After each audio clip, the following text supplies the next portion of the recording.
Assalamualaikum warahmatullahi wabarakatuh. Perkenalkan, nama saya Andika Putra dengan NIM 1965142066 dari Prodi Ilmu Administrasi Negara di kelas B.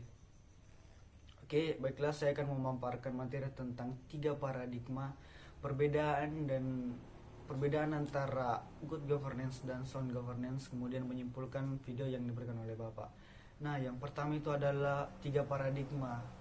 Paradigma yang pertama adalah All Public Administration atau yang lebih dikenal dengan OPA, dipelopori oleh Presiden Amerika Serikat Woodrow Wilson. Beliau mengatakan bahwa bidang administrasi sama halnya dengan bidang bisnis.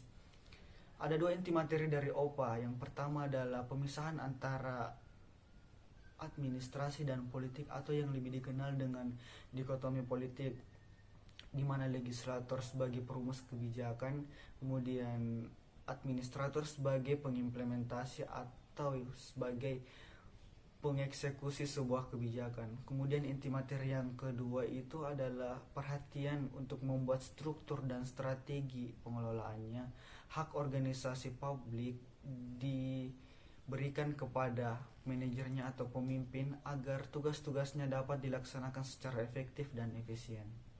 Oke, lanjut yang kedua itu adalah New Public Management atau yang biasa dikenal dengan NPM, di mana NPM ini lahir dikarenakan paradigma terdahulunya All Public Administration atau OPA dianggap kurang efektif dalam memecahkan masalah-masalah dalam pelayanan publik.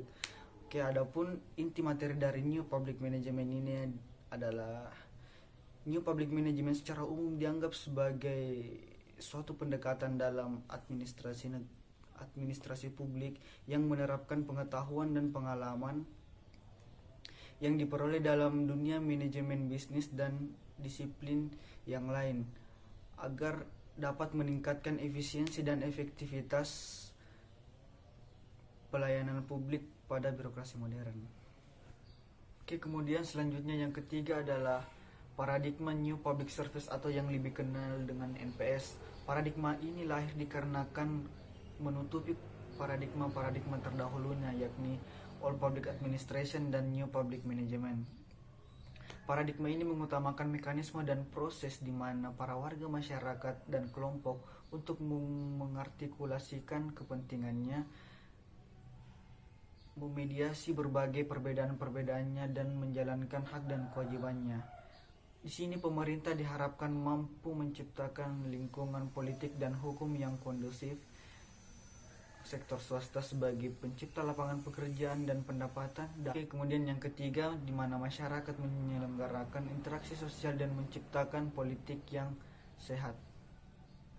Oke, kemudian selanjutnya itu adalah perbedaan antara good governance dan sound governance. Yang pertama adalah good governance, di mana good governance adalah suatu penyelenggaraan manajemen pembangunan yang solid dan bertanggung jawab yang sejalan terhadap prinsip demokrasi dan pasar yang efisien.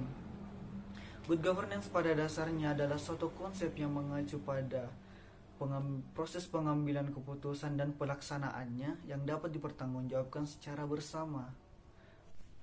Oke, sedangkan pada sound governance adalah untuk menggambarkan sistem pemerintahan yang bukan hanya jelas secara demokratik dan tanpa cacat secara ekonomi, finansial, politik, konstitusional, organisasi, manajerial, dan etika, tetapi juga dalam internasional dalam interaksinya terhadap negara-negara lain dengan pemerintahannya dengan cara independen dan mandiri. Kemudian perbedaan kedua antara good governance dan sound governance adalah terdapat pada pilarnya. Good governance mempunyai 3 pilar dan sound governance mempunyai 4 pilar. Pilar good governance yakni pemerintah, swasta, dan masyarakat, sedangkan pada sound governance adalah pemerintah, swasta, masyarakat, dan aktor internasional. Sebenarnya sound governance adalah perkembangan atau pembaharuan dari good governance, yaitu adanya penambahan aktor internasional. Jadi antara good governance dan sound governance merupakan sebuah konsep yang saling terkait. Selanjutnya yang terakhir adalah membuat kesimpulan tentang video yang diberikan oleh Bapak. Nah, dalam video itu adalah reformasi birokrasi. Sebelum itu, yang ada di pikiran kita tentang birokrasi adalah sebuah sistem yang berbelit-belit dari satu meja ke meja yang lain, mengisi formulir sana dan sini yang ujung-ujungnya membutuhkan biaya yang cukup mahal.